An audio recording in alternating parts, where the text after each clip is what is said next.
Bwana sisi bwana huku tumeenda na maji.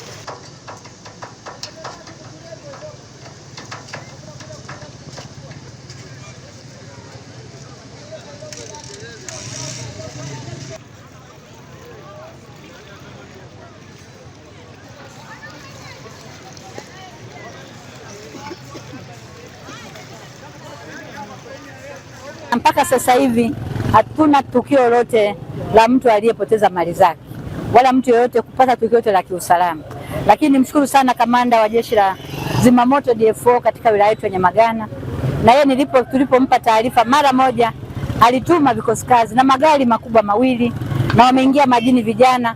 Ndio maana utaona hata wale walioteleza wakaanguka majini, mpaka sasa ninavyozungumza hakuna mwananchi yote ambaye amepata tukio au kifo chochote ambacho kimetokea kwa wilaya yetu. Ombi langu kwa wananchi wa wilaya yangu ya Nyamagana na hata wanaonisikiliza katika maeneo mbalimbali, wao wanafuatilia pia utabiri wa hali ya hewa.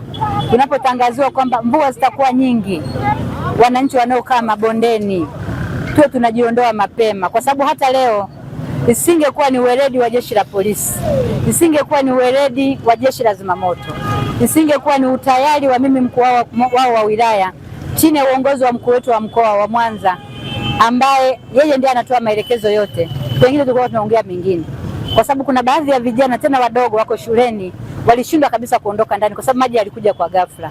Lakini kule kwenye baadhi ya wananchi mazingira karibu nyumba 30 zilizingirwa na maji.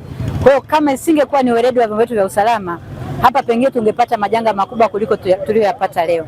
Kwa hiyo nitumie fursa hii kuwaomba wanaposikia kuna hatari ya mvua nyingi kunyesha, wale wananchi wanaokaa katika mazingira hatarishi, naomba wao wanaondoka wanakwenda kujisalimisha katika yale maeneo mengine ambayo ni salama.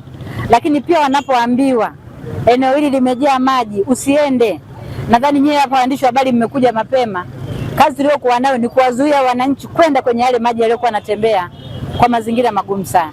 Lakini ulikuwa unaona namna ambavyo hata wananchi yuko tayari kwenda kujaribu, jambo ambalo ni baya sana. Yangu naitwa Zainabu Shah na mkazi wa Butimba. Kuanzia saa 2 asubuhi tumeshindwa watu kwenda kibaruani. Mpaka dakika hii tunaamua kurudi nyumbani maana hamna uwezekano wa kwenda kibaruani. Naitwa Aberi Ezekieli Zablon, ni mkazi wa Nyegezi.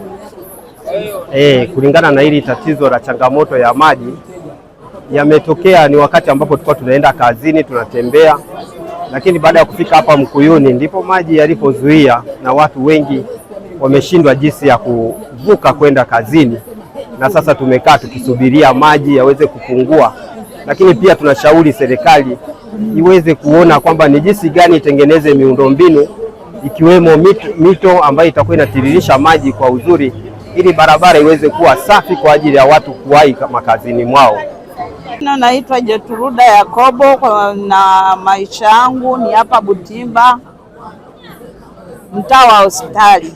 Hali ya leo kwa kweli imetuasiri sana sana, kwa maana tulikuwa na zana zetu zote zimeondoka. Hapa tulipo hatuna hata mbele wala nyuma. Tumeasirika sana na hii mvua na imeharibu vitu vingi sana. Nilikuwa natunzia vitu vyangu hapo garden hapo, vimeenda vyote.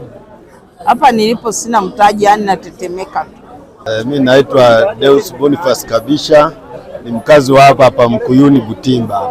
Hapa na masaa kama 3 tangia niwe hapa.